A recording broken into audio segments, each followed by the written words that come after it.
ہوتی ہے تو تمام مفسرین اس بات پہ متفقہ فیصلہ دیتے ہیں کہ آیہ کوثر جو ہے اس کا دوسرا نام سورہ فاطمہ بھی ہے،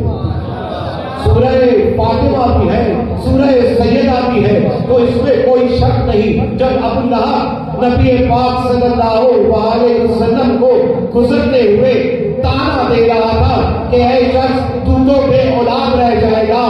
تیری نسل ختم ہو جائے گی، تیرا نام لیوا کوئی نہیں ہوگا، تو یہ دین اسلام کون چلائے گا؟ تو تاریخ کہتی ہے کہ نبی پاک کو خاموش رہے، لیکن قرآن نے آواز دی،